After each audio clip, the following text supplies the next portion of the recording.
একটি ঘরে 4টি মোমবাতি জ্বলছিল। তারা 4জন একে অপরের সাথে কথা বলতে লাগলো। প্রথম মোমবাতি বলতে লাগলো, আমি শান্তি, আমি বেশি সময় জ্বলতে পারবো না, আমাকে নিভে যেতে হবে। এই বলে মোমবাতি নিভে গেল। এরপর দ্বিতীয় মোমবাতিটি বলল, আমি বিশ্বাস, যেখানে শান্তি নেই আমি সেখানে থাকতে পারবো না। এই বলে সেও নিভে গেল।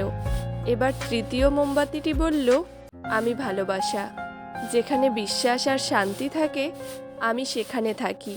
তারা নিভে গেলে আমিও নিভে যাই। এটা বলে সেও নিভে গেল। এবার একটা ছোট্ট ছেলে ঘরটাতে প্রবেশ করে দেখল 3টা মোমবাতি নিভে গেছে, শুধু একটা মোমবাতি অল্প অল্প করে জ্বলছে। ছেলেটি বলল, তোমরা নিভলে কেন? তোমাদের তো পুরো জ্বলা উচিত ছিল। এটা বলে সে কাঁদতে লাগলো। তার কান্না দেখে চতুর্থ মোমবাতিটি বলল, আমি আশা, আমি সবসময় থাকি, তুমি আমাকে দিয়ে সবাইকে ফিরিয়ে আনতে পারো। এরপর ছেলেটি ওই চতুর্থ মোমবাতিটি দিয়ে আবার সবগুলো মোমবাতিটিকে জ্বালালো। শিক্ষা, যখন সব কিছু হারিয়ে যায় তখনও আশা থেকে যায়, যার দ্বারা সব ফিরিয়ে আনা সম্ভব। মনে রাখবেন, পৃথিবীতে এমন কোনো হতাশা আসেনি যা আশাকে পরাজিত করতে পারে। আশা হলো এমন একটি বিশ্বাস যা মানুষকে অর্জনের দিকে নিয়ে যায়। আশা আর আত্মবিশ্বাস ছাড়া কিছুই সম্ভব নয়।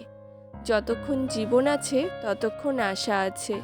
পৃথিবীতে আজ পর্যন্ত যত বড় অর্জন হয়েছে তার পেছনে আশা ছিল সবচেয়ে বড় শক্তি।